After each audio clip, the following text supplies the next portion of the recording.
what a fool I was not to start recording before we did. Talking about Lord of the Rings like the coolest guys on the freaking planet that we are. Yeah, yeah. So I brought up to Taylor a test that I wanted to run by him, which is called the life. Hold on, I just found it. Life Orientation Test Revised. But the abbreviation is Yes. LOTR. So depending on how much of a nerd you are, I sent Taylor the LOTR, the Life Yeah, and I was like, Orientation oh, Test. Lord of the Rings optimism test. And I was telling Pete how bummed I was that there's no mention of hobbits or taking said hobbits to Isengard. It was so sterile and professional. It was really I dry. Yeah, know. they should have had a spectrum of like how optimistic are you?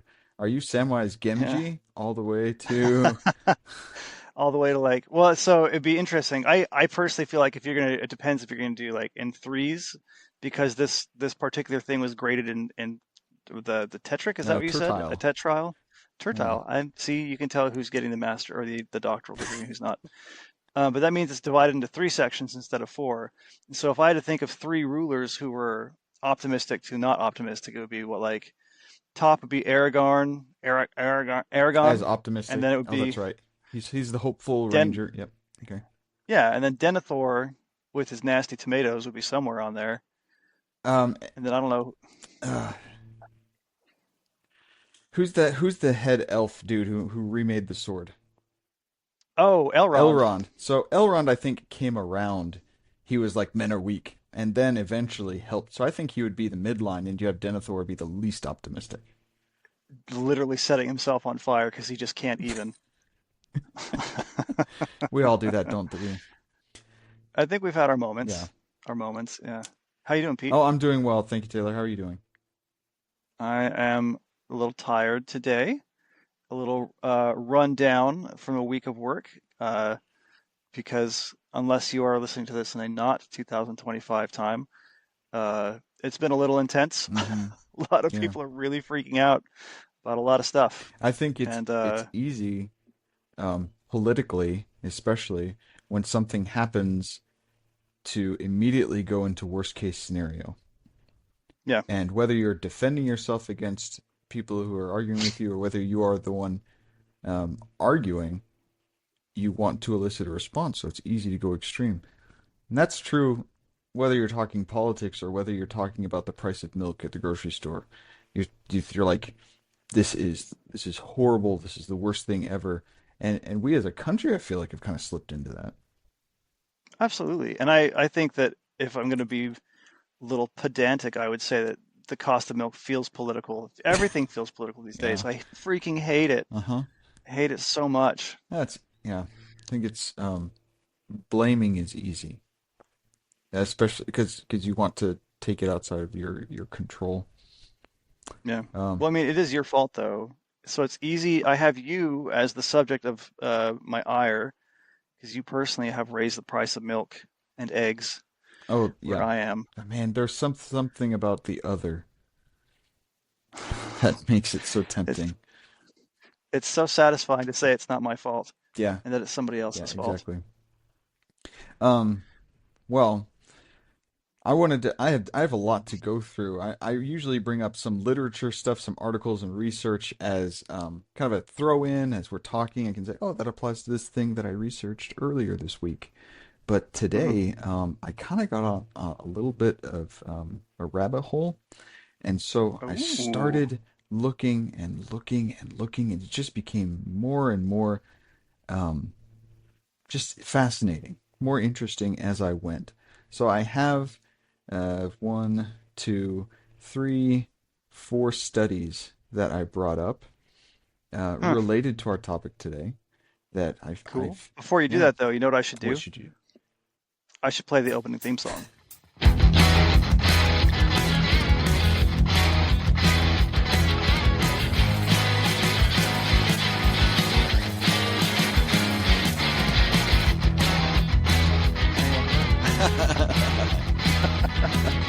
Wonderful.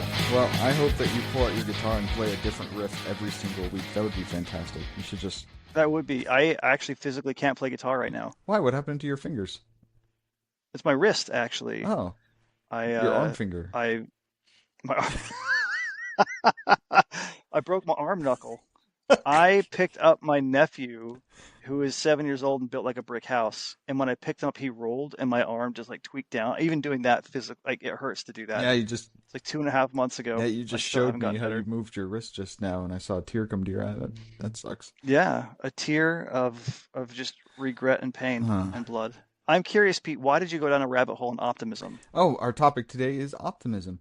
Um, Well, I mean, I I assumed it was because that was the topic, but I'm curious why the rabbit hole with optimism and not say with vulnerability or well, it what was seemed that? like optimism. I think it's because I had a much more specific question when I came Hmm. into optimism. I was like I'm studying trauma in my research, and so um, a lot of my question is, hey, we can increase functioning. What then? Therefore, what? What? So somebody can like go to their work more. Does that mean that they're better off? How's their subjective well-being? How do they Mm, experience life? So your functioning and your subjective well-being are two different constructs, and we're treating them as if they're the same thing. Like, oh, you can hold a job, that means you're happier. Well, no, it's not necessarily with them. I can- Not necessarily. no, I know a lot of people with jobs who would very disagree with Yeah, that. well, it's a fair assumption a lot of people make, but it is an Yeah, assumption. So we're in the business of yeah. challenging assumptions. So I came at this optimism thing with the same kind of critical, therefore what? So I asked if people are more optimistic, how is their functioning? How does it affect their functioning? The first study that I came across was one from 2024, which was a longitudinal study, which means you take a cohort of people and you track that cohort over time. And this one Mhm. took like what was the N on this one? 5,930 postmenopausal women. Hmm. So over, nearly 6,000 women tracked over 6 years, Specifically with the question of, tracking their optimism and then hmm, tracking their functioning in specific criteria. So we give okay, you this Lord of the Rings screener. Damn, uh-huh. I forget. Life orientation test. Life orientation Let's stick with test. Lord of the Rings. Why not? um, and so they measure their optimism and then they track them in three physical domains: grip strength, number of chair stands, and the time it takes to walk 6 meters. What? Why on earth? It physical functioning. The reason I got interested in this is because therefore what? Where does the rubber meet the road? You can say I'm Uh, optimistic, but what does that mean? And so they took three just admittedly random physical functioning traits: grip strength, your ability, your and when speed you of say walking, chair stand, do you mean sitting in a chair stand, okay? yeah, and then track that over 6 years and see, hey, the people with more optimism, how does those physical functioning traits track over 6 years? Hmm. But before I get into the results of the study, I think I'm going to go into what optimism means. Okay. So, Well, real quick, before yeah. you read whatever you've read, what was your definition of optimism? Oh, Because I that's a think a good lot of question. people, yeah, like a lot of people will approach these things from an extremely non-clinical point of view. Like I know it when I Um, see it, kind of thing. yeah, yeah. And so, like, for example, I think my definition of optimism is from a non-clinical point of view, just how much hope I have in the future, how much hope I have in my capacity to meet the future, how little overwhelmed I feel when I think about that, you know? Now, your capacity to meet the future. Do you Yeah. mean like without going into the fetal position and like crying when your car breaks down, that kind of thing? Yeah, like if something were to go wrong, like for example, right now my son is downstairs playing video games. If he were to come in and loudly be like, "Dad, I need to blah, blah, blah, blah, blah, blah," I have optimism that I could solve the problem without making it worse and that I would be able to return to my present functioning without too much disruption. Yeah, that makes sense. So you have faith in your own capabilities. Okay. Yeah, and faith in the world to provide a way for me to thrive. Oh, yes, that's a big one.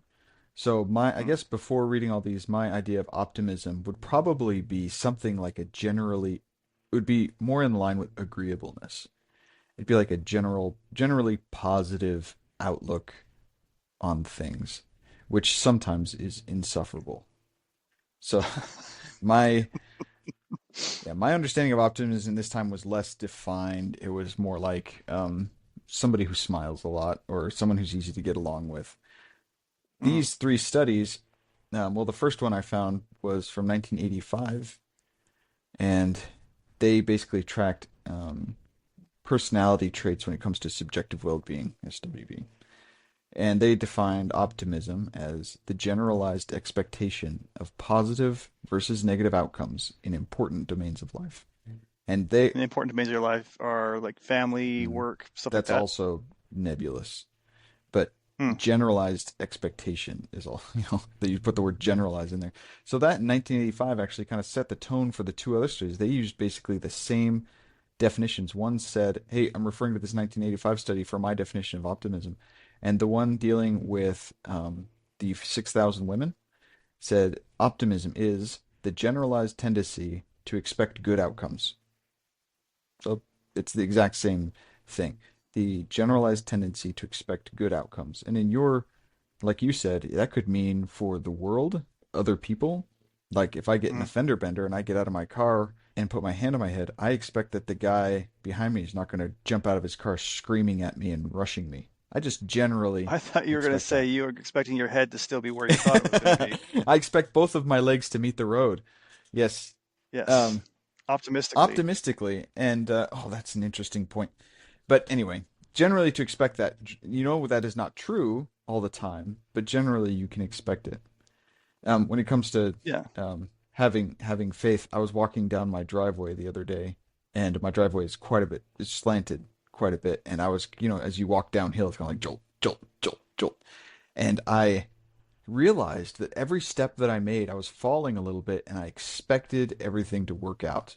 It was like my walking down this driveway is like falling forward with every step. And I have to Hmm. expect that my legs will be strong enough to catch me, that the pavement isn't going to create a sinkhole. There's a lot of things that could happen for this not to work. And here I am falling in a controlled way down this driveway, and it's just working fine.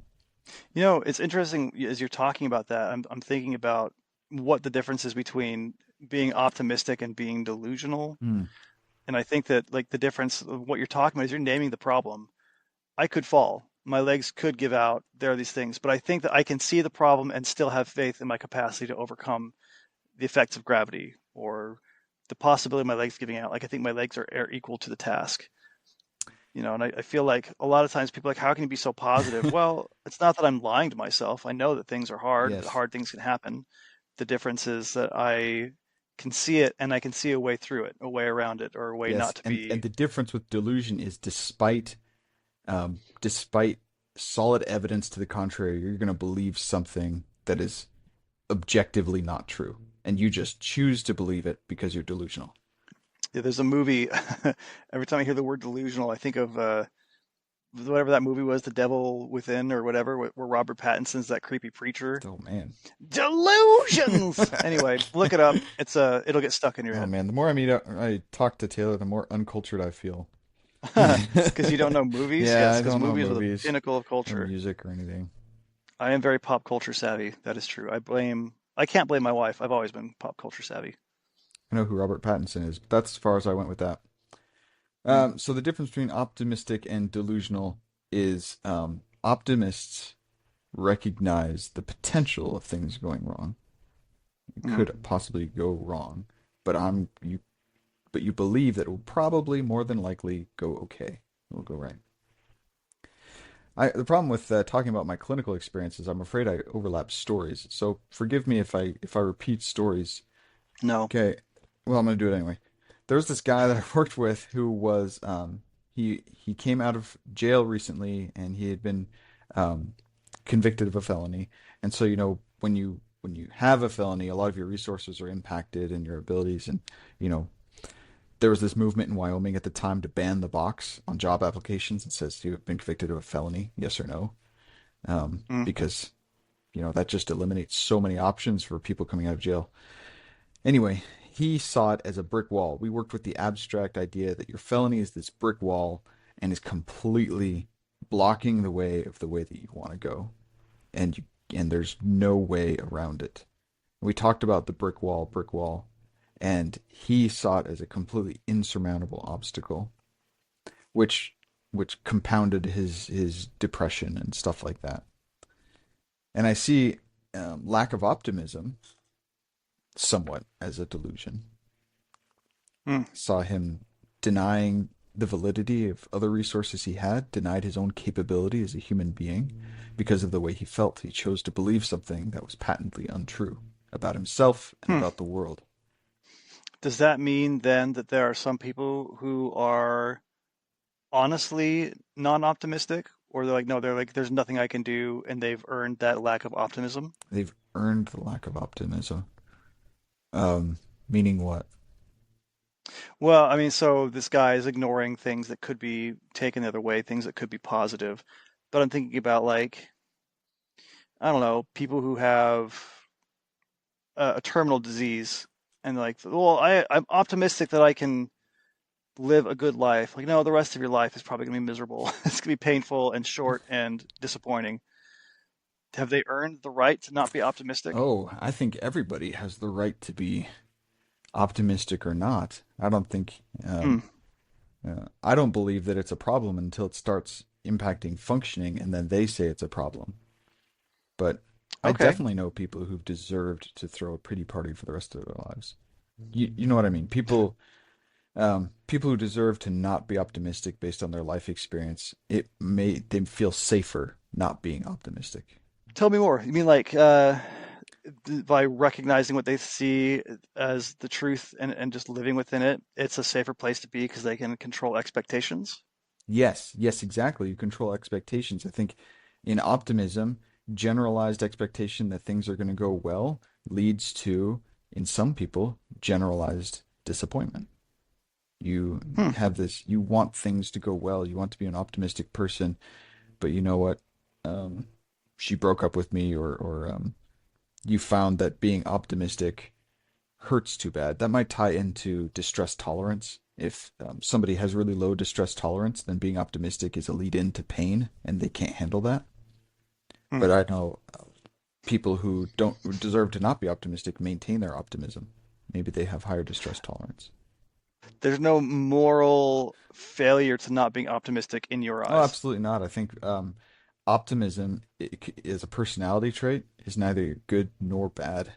We can say it leads to all these outcomes that I can discuss later with these women and later with some men. It leads to outcomes, Hmm. but good and bad is a subjective, is a judgment. It's a judgment. Hmm. I don't think military leaders in general should be optimistic. Really? I think you need to um, plan for the worst, and you should be more worried than you are comfortable. That sounds like a miserable existence. Well, I mean professionally, maybe not personally. That was a personality trait. But Hmm. if your unit is going into a situation, or you need to get so many aircraft fixed by a certain amount of time, you don't generally think, yeah, this is going great. This will go well. It's interesting. My dad is a lawyer, and he told me that his job was essentially to catastrophize and find solutions to all the catastrophes. So like, what could go wrong with this document? I need to have a way to solve that if it does go wrong. What could go wrong with Mhm. this, with the contract? What could go wrong with the everything? I just need to know what could go wrong so that I can be ready to fix it. But then that means maybe you can be optimistic about your capabilities, but not optimistic about the situation. Hmm, Um, that's an like interesting way of it, framing if I that. left the situation alone, it probably would go badly. But because I'm optimistic about generally my ability to make things go okay, I will engage in this situation. I haven't seen anything that splits things like that. That would be really interesting if you have Hmm. like domains of optimism, split it like that. It is interesting. I, you know, it's interesting doing this because I can see how both of our brains work. And my brain is like going, well, if you're telling me that there's nothing wrong with not being optimistic, why on earth would I want to fight to be more optimistic? Yes, that's the therefore what that I talked about earlier.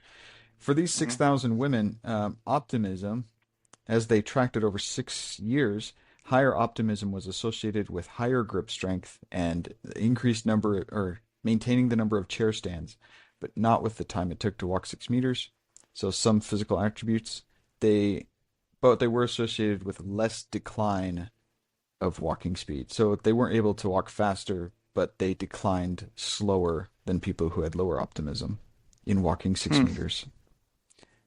And their meaning was that optimism can be a promising target for interventions to slow age-related decline in physical functioning. And they took three arbitrary physical traits like grip strength, chair stands, and walking.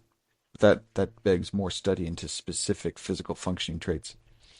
Now that was for 6,000 women. The next one is for men coming out of the Veterans Administration normative aging study. Mhm. 659 men.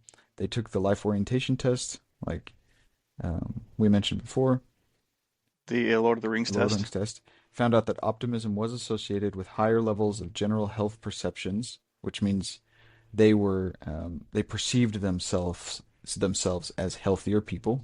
I didn't write down how they measured mental health, but it was associated with better mental health functioning, lower levels of body pain, but Hmm. not associated with physical functioning, social functioning.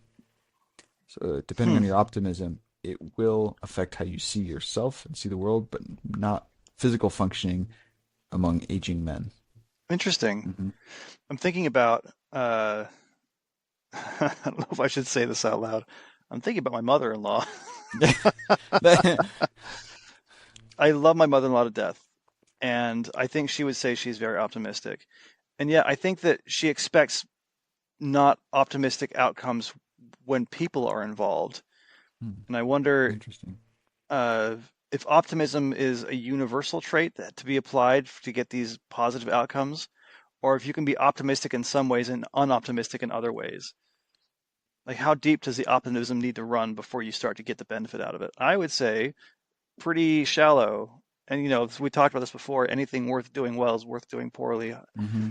I think optimism very much fits within that. Like, if you can be optimistic even a little bit, it's better than not being optimistic at all. And I got to be careful there because now I'm putting a moral judgment in there.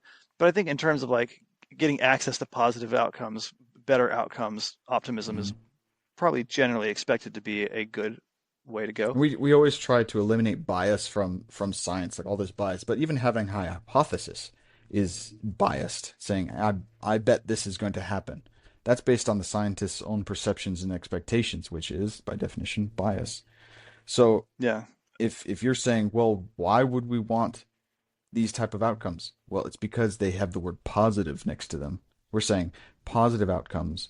You can have better mental health, more flexibility when things go wrong, meaning you can recover quickly when your car breaks down and you don't just get angry and throw things. Um, we just assume that's what people want. That's, that type of Yeah. outcome is considered positive. It's interesting. I was, I remember very clearly. I was in grad school. I was driving back to class after a really hard day of my practicum, my internship, and traffic in Seattle is notoriously terrible. And I got really, really mad. Uh-huh. I was not optimistic about being able to make it to school on time and find parking. So I punched the steering wheel as hard as I could Ow. and just like split it wide The open. steering wheel? You And split then the I felt, steering wheel? no, my fist, my Oh knuckle, man.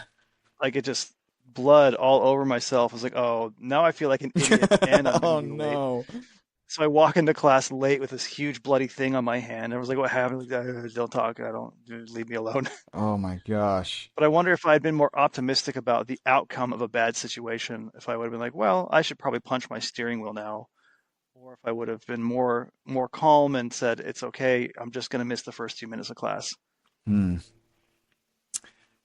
Do you think that optimism then is different than just having a positive outlook on everything? We talked about the Hmm. difference between optimism and delusion, where you can believe whatever you want despite what the facts are. Now, can you be um, the difference between optimist? I always think of toxic positivity as joy in a certain popular film, an animated film, where you have this, Oh, yeah, yes. where you have this character who's always happy about everything, no sadness allowed. In fact, I'll Mm. I'll rope off sadness into a certain part of the room and say, "You stay there. You're not allowed out." I I Yeah. actually I think I saw this film when I was inside I was outside, my bad. Please go ahead. Keep going. Continue. No, but the idea that being happy is always better. Being happy is always Yeah. better. And so here we are talking about optimism, which by definition is generalized, believing that things are going to be okay. I would say, I know people who get real mad at that, who like when they see yes. people who are always happy, they inherently trust them less and feel more violent thoughts. Either like not necessarily get a chainsaw violent, but sometimes, yeah, like if you say one more word to me, I will go to jail for your murder. Mm. Because Why does everything have to be yeah, good? everything has to be good. It's like they can't handle approaching a problem. Like you want to approach a problem and like, no, no, no, it's fine, it's fine, it's fine. Like, The worst. yeah, It's maybe a sticky wicket here, but a lot of what I hear of people, especially when people who have religious trauma talk to me, one of the things they really hate is that everything had to be a positive. Like they just witnessed a murder in their home or whatever. This is not a real story, but like yeah. they witnessed something terrible like that, and everyone's like, "Well, it's God's plan for you." And they're just like Ooh, that's this is bad. no, I don't want that. I don't want to believe in a God that and this is not a commentary on religion, more just like that's a big thing I hear a lot of people say when they talk about religious trauma is the toxic positivity of Talk, yep. everything is it's part of a plan, so it's got to be And that's okay. always so dismissive. I think people use religion to dismiss problems and not approach them. Like when someone dies, oh, they're in a better place now. And it's like, what? What? First off, that's Yeah. Also, I'm sad now. yeah, yeah. Like I'm sad right now. Oh, they're in a better place. Wow, you cured me of my grief. But also, it's a judgment. Like we don't know that. I don't know if he's in a better place or not because it's not my job to put him there. So Yeah. We don't even know if he still yeah, exists. exactly. We So have don't tell me he was it's in a better interesting place. because you and I are both very religious, and so we have our own compartmentalized religious beliefs. But yeah, I mean, if I enter into somebody else's experience and they don't believe in God, and someone says, "Well, they're in a better place," like, no, they just don't exist. Mm-hmm. They've disappeared forever, and I will never see them again. I'm glad this is part of a plan. Yeah, exactly. And then you can get bitter um, when you try to say everything is good, everything's fine, this is great. I would say what optimism, that the concept of optimism is that either your situation right now, um, it's not the situation that will change. It is your seeing of the situation that will change through optimism. Hmm. Therefore, So you're talking about meaning meaning making? making, a lot of these studies did talk about meaning of life making, and therefore, Let me jump in real quick and explain, in case you have no idea what that means, meaning hmm, making. There's a general belief in the world of therapy and mental health that a big part of what people struggle with is the implications of what's happening to them. What does this mean? Like trauma, for example, Pete, I'm sure you can talk to this, is it used to be that I was in a safe place, I was a safe person, bad things can't happen to me. That's taken away from me. What does this mean? It means that nothing's safe anymore. It means that I need to always be on guard, or it means that I have to keep going back to these places in my head. It's a question of what does it mean and how do I interact with the actuality of what it means. So meaning making is working to change what a situation means to you and the implications of that situation in your life writ large. if your brain translates something um, into future action, it could be thrown to extremes. So the meaning making of what your experiences are is very important. How you translate that. Yeah. Is it that cars are no longer safe? All cars are death traps, or did you get to that accident and now you believe this road is pretty dangerous, or cars are a lot more dangerous than I thought they were before? Hmm. You can kind of get the flavor Yeah. of those two meanings that you come out. Cars can be really dangerous, or all cars are death traps. Hmm. And then like an optimistic view of that would be bad things can happen, but I can overcome them. What it means is that I am capable of overcoming them, or I can adapt to new situations, Hmm. or like that's an optimistic view. Like if I got into a car accident and was paralyzed, for example, I imagine my initial take would be this isn't fair. I can't like my bedroom is upstairs in my house. I can't go to my bedroom ever again, I Hmm. guess. I can't dance with my daughter at her wedding. I can't ride my bike. All these things that I'm limited by. My hope is that eventually I would be able to work myself into a place where I go, yeah, I am limited, but what this means is I have new opportunities to grow and new opportunities to become a better person without negating the pain and the misery that's come with it, but by incorporating a new way of being, a new long-term implication and outcome that makes it possible for me to be optimistic in the face of So, what terrible. would be the generalized, if you had optimism, you're in a wheelchair and your daughter's getting married, her wedding is next week. You have optimism about what then? Because you're the crushing realization that like I won't stand on my feet and dance with my daughter, and yet I am optimistic about what? Like it's got to be. It's not like a specific. This will happen. I'll bet this specific thing will happen. Optimism then is a generalized like. In general, I think what?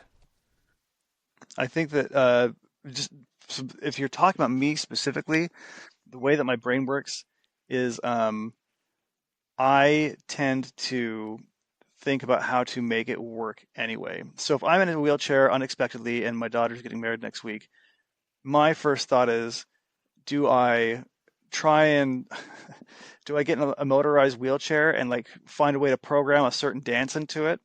Do I have her sit on my lap and we just go around in circles and laugh? Do I find a way to attach myself to some kind of apparatus and like dangle there like a really terrible Yeah, yeah. marionette because it would be funny to me? I mean, like that's kind of my approach to optimistically, I can still make something good out of this situation by pointing out the absurdity of the fact that like, oh well, dad's kind of broken from the waist down, Uh-huh. so down or the neck down. So let's say that you jimmy rigged like a hoist above the dance floor, and your daughter didn't know, and before the first dance, all the groomsmen came out and strapped you up and hoist you up, so you're actually standing by this hoist, standing in quotation marks, in this hoist. What does that mean for you and your daughter? I think optimism is more like a meaning finding, not necessarily like a specific scenario expectation. So what Hmm. would be the meaning behind that? The meaning is that I'm not limited by my circumstances. I'm not limited by my capacity to do what I plan to do, but rather my capacity to make something good out of the unavoidable truths that I'm dealing with. Yes, yes, that's exactly what I would expect. That optimism is this overarching color of your life. It is not in the gears and programming of your situation. It is like the color, the flavor, the taste of your life. Hmm. I can overcome obstacles feels so much different than I can dance with my daughter. Yeah. You know what I mean? Because maybe you can't. Maybe you can't dance with your daughter. We can't figure this out. But I can overcome obstacles. That kind of thing. Yeah.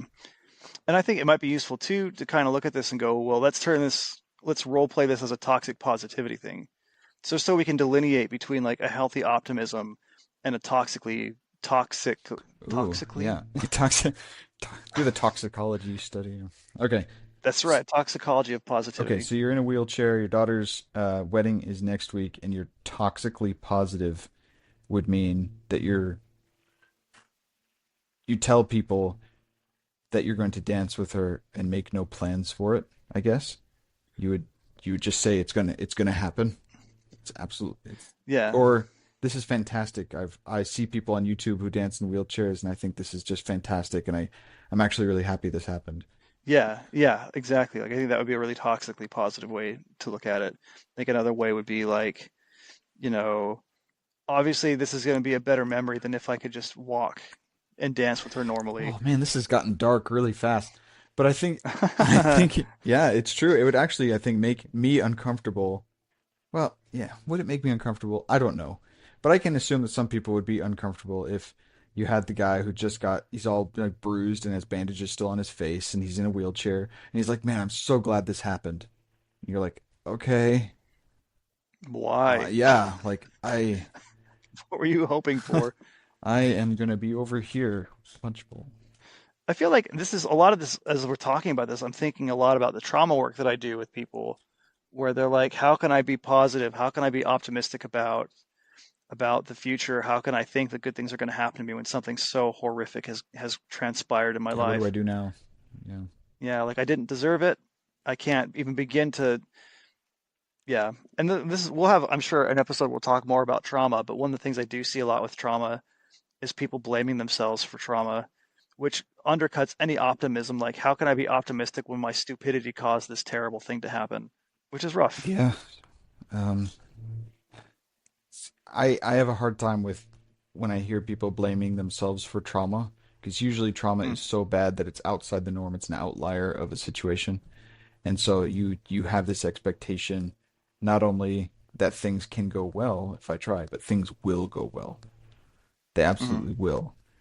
And if they didn't, that's my fault. Like I walked down that alleyway at nighttime, or I was going 5 miles over the speed limit. Therefore, it's my fault that this thing happened. Yeah.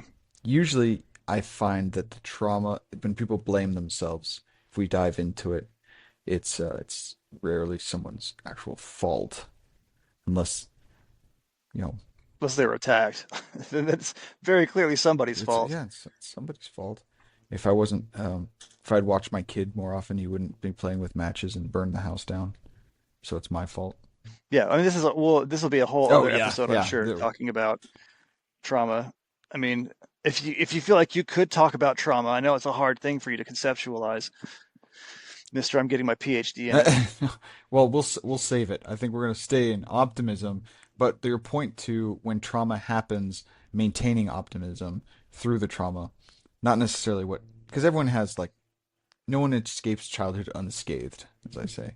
So Hmm. everyone has these little T traumas or Yeah, adverse events, not necessarily to the effect that you're experiencing we'll symptoms. call them poopy Yeah. moments. Oh, great. Poopy moments. So Little poopy everyone moments. has these, and how you carry them forward is affects you in a lot of different ways, like we talked about before. When you get old, Hmm. if you are chronically optimistic, it affects your physical functioning as a man. If you are more optimistic and generally believe that you can and things can be positive, health perceptions, vitality, mental health, low levels of bodily pain, your perceptions change when you're optimistic. Hmm. The last study that I'm going to bring up is the role of meaning in life and optimism in promoting well-being. This is a study from Hmm. 2010 out of China. 1,807 adolescents in Hong Kong. Um, they found that optimism significantly is associated with life satisfaction in multiple dimensions. That sounds like Doctor Strange. That just means like domains like work, school, family, friends, that kind of thing. Multidimensional structure. Sure. So let's. Can you say that for me like I'm blonde? Let's see. Um, well, that's easy. You are blonde, aren't you? I am very blonde. Mm-hmm. This every time I say that, I just want to make it clear what I'm asking you is to dumb it down because I don't get it. Well, Yeah. no, that's not true. I get it, No, but we anyway, mentioned I'll tailor it down. just All right. So optimism, general expectation of positive outcomes. If you have a generalized expectation of positive outcomes, you'll be more satisfied with your life in multiple ways as you go through it, which sounds to me like what we talked about in one of our other episodes, which was gratitude. Gratitude Hmm. and mindfulness. These things have gotten more mainstream in the past few years. Gratitude and mindfulness, I think, are the crux of optimism in this case. Anyway, this study found that way to be. And they also found that optimism didn't, the mediating effect of optimism. So, what optimism did for people did not change Hmm. between genders, male and female, between for these Hmm. nearly 2,000 adolescent youth in Hong Kong. Um, Gratitude and mindfulness. Mindfulness is a really important part of gratitude. A few years ago, I was talking to somebody who had taken their son to swim lessons, and the Hmm. son kept jumping into the water and couldn't let go of the instructor, kept holding onto the instructor, wouldn't swim away. And then after about 3 weeks, um, she went to the swim class and he swam away from the instructor. And it was like, holy cow, this is great. And the mom said, I wish you could have done that 3 weeks ago. To which I thought, live in the moment. Live in the moment. He Hmm. just swam away from the instructor, which is a good thing. And worrying about the past or worrying about the future takes you away from that moment, that good thing that just happened. Too Hmm. bad he didn't do that 3 weeks ago. Is such a robbery. You're selling yourself short, taking away that moment. So, Hmm. in terms of mindfulness, is not taking yourself away from the world and taking yourself away so you can relax. Mindfulness is living in the moment that you're in so intensely and learning to do that from moment to moment. Hmm. So how does that relate to optimism? If you're mindfully optimistic, Hmm. what is that? Well, it refers to life satisfaction. Optimism Hmm. significantly associated with multidimensional life satisfaction. So if So does that mean that in your story, the person who was upset is not a particularly optimistic person? I would say we'd have to run the test. I'd have to give I'd have to give the mom the Lord of the Rings test, the life orientation test. But in general, I would say mindfulness helps support optimism. Whether that person is optimistic in general, I don't know. But I would say Hmm. gratitude and mindfulness, if you can foster those skills and practice, being mindful and being gratitude for what you have right now, then you'll end Hmm. up going through life with higher levels of life satisfaction. And for a man, what does that mean for me? Well, in study 10 years after, or yeah, 10 years prior to that one, it says it's associated with better, I feel better about my health. I have higher vitality. I have better mental health, less depression. I have lower levels of bodily pain. So if that's something that you want, foster gratitude. Hmm. Um, and you'll find, Hmm. I think fostering gratitude fosters optimism. Hmm. Interesting. I mean, I'm not surprised to hear that, but it's interesting to hear it put that way. I wonder, maybe we should also just clarify when we say mindfulness, I feel like that's kind of one of those pop culture psychology Oh, words yes. that Yeah. everyone says be mindful, but nobody can tell you what being mindful means. So there's actually a structured training for this. It's called mindfulness-based stress reduction (MBSR), developed by John Kabat-Zinn at the University of Massachusetts back in the 70s. So mindfulness-based stress reduction is actually a clinically supported, evidence-based therapeutic modality. It's a way of giving therapy, mindfulness-based Hmm. stress reduction. And there was a guy that I took the training from out of Washington State. Um, he's a great guy, but his mindfulness course, let's see, I'm actually looking up his course. I want to see if he has a definition of mindfulness. Mindfulness is about being fully awake in our lives. It's about perceiving the exquisite vividness of each moment. That's a quote from John Kabat-Zinn, who developed it. This is maybe bad to say, but like I kind of like want to barf when I hear that. The Because it's so airy the fairy. exquisite the exquisite vividness of life. Shut Okay, up. okay. This is what my instructor actually wrote then. Which is Okay, that's the if sales. it works for you, more power to you. That's a sales pitch. Okay, I This is the got you. guy who I got you. developed it. He wants people to use it. So this is what my instructor wrote. Mindfulness is used in many contexts nowadays. A lot of people say different things. Paying Mindfulness is paying attention to present moment experience with open curiosity and a willingness to Mm, be with what is. Just there we willing to go. be there. That's so much more workable than like the exquisite vividness. Hey, yeah. Well, Whatever, dude. That guy like sleeps on a pile of money every night, so who am I to say oh my anything about gosh, it? modalities are such a racket. So this guy, my trainer, is actually. This is me clapping. Oh You can my hear a weird noise in the god. background. I'm clapping. Yeah. So if you develop a way to give therapy, a different modality, you can create an institute that teaches it. You create books that are copyrighted. You create training regimens Mhm. and instructors, and you develop this whole culture around your specific modality that no one else can use unless they're trained in it.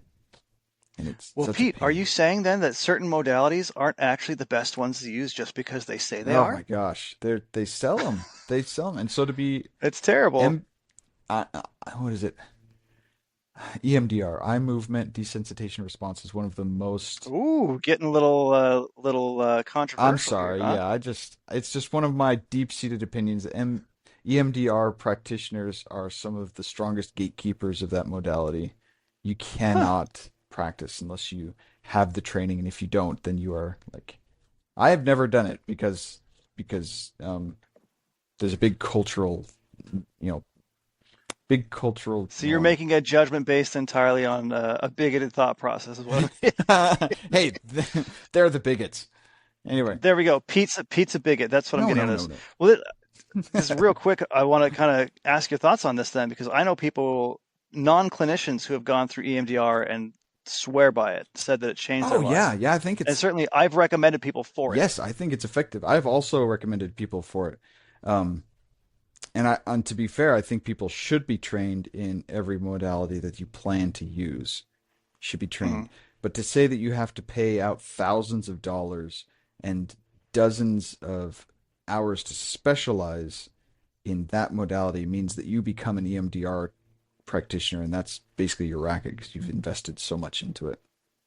And Mm. therefore, you've kind of limited your flexibility. If someone comes in very, Let us know in the comments what you think about this, yeah, fellow exactly. therapists. Yeah.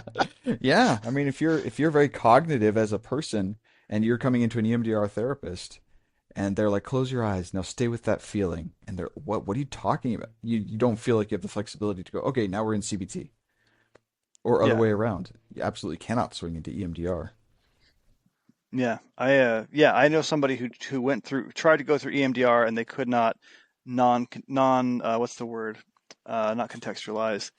Uh Intellectualize. They could not non-intellectualize the Oh, experience. yes, yeah, absolutely. And so there's no way it could work for them. And I've tried to do experiential therapies. Experiential Mm, meaning like you use your experience. It's a really it's an abstract way of doing therapy with somebody who mm. is logical, like a nurse. And I said, okay, this part of you is kind of a mom part, and I hear the mom part talking right now. And she'd be like, no, I'm always a mom. I'm like, okay, no, yeah, but we're gonna put the mom voice, the thing. And she's like, what are you talking about? And so I seemed like I was insane trying to give her multiple Yeah, personalities. this is why like the idea that any one way of doing therapy is the right way is a load of hot Yeah, garbage. yeah, exactly. You have to remain flexible.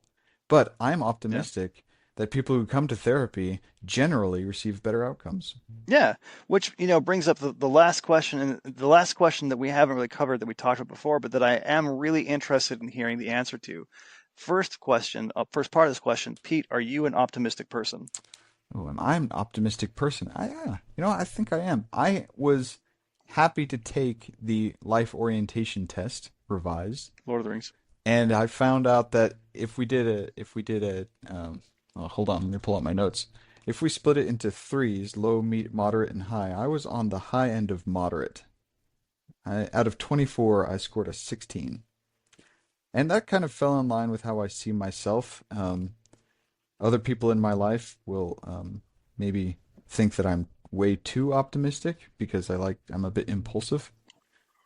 Hmm. Um, because I I have not had that experience of you. That's interesting. yeah, well, yeah, my wife sometimes thinks I'm a bit too impulsive, but I think it's because I'm generally more optimistic. I think that things will go well. You look like you're looking at her right now. She just cracked the door and looked at me, and I'm looking at her eyes as I talk about her. Her judging eyes. Yeah, actually, You are not optimistic, no, Peter. she just opened the door and just smiled sweetly at me while I was talking about her. And then like took her finger along her throat. Then ran her finger across the throat, which is really eerie when she smiles at you doing it. Yeah, it's 'cause she's optimistic. It'll be a fun experience to kill Oh you. my gosh, yeah. I I married took Harley the Quinn. same Lord of the Ring. Yes, you did. You married a very actually I love Katie quite a bit. She's great. Um, and I don't have to say that because she can't hear me. Um, I took the same test. I got a 13, which puts me basically right in the middle. And I feel like that is also an accurate representation of my understanding of who I am as a person. Like I'm fairly optimistic, but I can get kind of not optimistic at points in my life. I will say that I am a very optimistic person when it comes to people. I have a lot of faith in people. And when I tell people that, personally or professionally, that I have faith in people, it really weirds them out because I can tell you things, and I'm sure you could too, Pete, like stories that would uh, make a person's nose hair just fall right out. Just the horrible, horrible things that I've heard someone tell me has happened to them because somebody did it to them. Hmm. But I still am super optimistic in people, have a lot of faith in humanity. I'm curious if you have that as well, or if I'm a weirdo. No, no, I think at a certain point, like most things, optimism is a choice. And if we, as therapists, vicarious trauma is a real thing. You can carry the Yeah. weight of people's experiences and come home and just woof.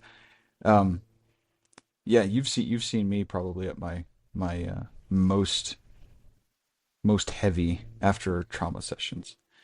But to go to work the next day with the belief that people can get better despite their experiences is much like walking down the driveway and putting one foot in front of the other and just having faith that you'll get caught at every step. Sure. I think for me, it's easy for me to have faith in people because I believe people can change because I watch people change all the time. Oh, that's It's beautiful. really easy. Yeah, it's easy to believe a person can get better when I've seen it happen so many times. And the longer I do my job, the more patience I have for the process. Where before I'd be like, why, young impatient therapist, why is this still a bother? Why are you not doing the things? And now I'm like, no, no, where are you? Let's be there and try and take a step forward, Hmm. whatever that means. But I really do believe in humanity. I think that groups of people can be really dumb and dangerous, but I think people as a whole are really, really good. And I think that people have the capacity to become good if they're not naturally geared to be optimistic or happy or kind Like people, or well, whatever. people can learn to be optimistic. I think you can, Hmm. especially if you see benefit to it. But I think more often than not, sad and hard is interesting or safer. So people might tend towards those, despite the fact that science says if you're more optimistic, you'll probably, I mean, things will, physically anyway, and mentally. I guess that's every way. Shoot, I sound like I'm rambling. I am rambling. Sorry. I don't think you are. I'm good. We're Yeah. good. We're keeping it. We'll let people see your process. Oh man, the problem is, like my wife often says, that I think while I talk, and so Mm. if you, yeah, I think that's necessary to be a good therapist myself, because I think if you can't think while you're talking, you're just gonna have so much dead space and it's just not gonna work no. quite as well, I think. Well, I swear I don't fall flat like this sometimes when I'm going with my patients, with my clients.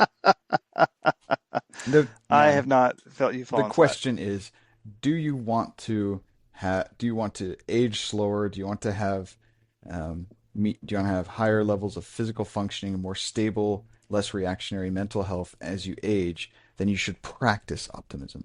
Even if Hmm. you may be born with a certain pessimistic way of life, and it may be harder for you if you're in a terrible situation where everyone is talking negatively all around you. You practice gratitude and you practice hope. Hmm. I guess that's the crux of optimism in general. Is Yeah, what does hope mean? Hope means that I go to that job interview, even though my deliberate feeling is things always go bad for me. I'm going to go to that job interview. yeah, absolutely. I think you kind of nailed it on the head. I think that gratitude is kind of the secret sauce to a lot of quality of life questions. Um, and I think on top of what you said, this is really important, having your eyes wide open. Because the last thing you want to do is have a delusional experience of life and try and build something optimistic on top of that, because it will fall down Oh yes, and yeah. it's not going to be pretty when it It could does. be delusional either way. Believing absolutely that things go badly, or believing absolutely that everything will absolutely without fail go well. Absolutely. I'm a big believer in humility. My grandpa once said that his last name was Cannon. My grandpa Cannon, he said the best part of being a Cannon was how humble he was. He said that one time this guy wanted to get into a fight with him. He's like, I bet I'm more humble than you. And my grandpa Cannon's like, nah. So they got into a humble fight, and my grandpa Cannon killed him, just like out humbled the crap out of him. And he was proud of that, ironically. Well, but here's the thing. I think about this a lot. My working definition of humility is seeing things exactly as they are. And so I can say in full humility, I'm really good at my job. I'm Oh, really good at yeah. making pasta. I'm really good at flipping grilled cheese sandwiches over to getting the perfect brown. I'm a good musician. I'm a good father. I can say all of these things very humbly. And that's because it's just the Hmm. truth. My mom That doesn't make me better than anybody my though. mom said that when someone gives you a compliment, you don't say, "No, I'm not." You don't say, "I know." You say, "Thank you." Yeah, just say thank you. Yeah. Yeah, take the compliment, accept the truth in it, But there's humility in that. and Humility in that. You just recognize that there's something good about you. mhm. Nothing more, nothing less. It Yes. is Yeah, what it is. exactly. Nothing more, nothing less. Um, so do you think, well, I know we're coming up on our time here, but optimism is by nature Are you a therapist? speculative. Oh yeah, coming up on our hour. It's really enjoyed our time together. I feel like we've had some breakthroughs. It's been real good. Well, we're out of time. What was the question? Optimism by nature is speculative then. So to be humble, and we're talking about things that we know, things that are concrete, and yet optimism is something that we don't know. It's something that we believe that we don't have proof about. It's just generalized. I like to say color of the world that we see. Hmm. It's a overarching belief that we have. How do we practice changing a belief system? I'll tell you what I tell everybody. I don't know what the answer is intentionally. It's really hard to accidentally be successful at this stuff. Ah, So if yes. we know that optimism comes from gratitude and optimism comes from a mindful approach to things, then that means that intentionally trying to find ways to express and feel gratitude and trying to intentionally be mindful of where you are, which is being in the moment, taking in all that exquisite vividness. Ugh. Uh, that's that's how you do it. It's an intentional choice. You do it on purpose. Yes. Yeah, absolutely. And I think just like everything else, it will be uncomfortable at first as you start to get Hmm. better at it. Um, I use the image of a game trail in the woods. If you know animals that travel over the same area to a water hole or whatever over and over and over and over again, they have this game trail cut into the woods that, just from doing it so much. And we're asking you to step off the trail into the underbrush until you can create something else. And that takes practice, especially at the beginning. Step off into Yeah, the underbrush. absolutely. Well, you can say I have a visitor, Pete. Oh, do you? Lucky. You want to say hi, Baba? This is my son Jack. Hey, Jack. He says hi. Oh, nice. How old is Jack? Here, Jack, want me to put the headphones on you so you can talk to Pete for a sec? Okay, here you go. Hey, Jack, can you hear me? Yeah, Awesome. How old are you? 4. Oh my gosh. Good job making it to 4. What's your favorite toy? Uh, um, the rocket ship. Rocket ship. Awesome. What sound does a rocket ship make?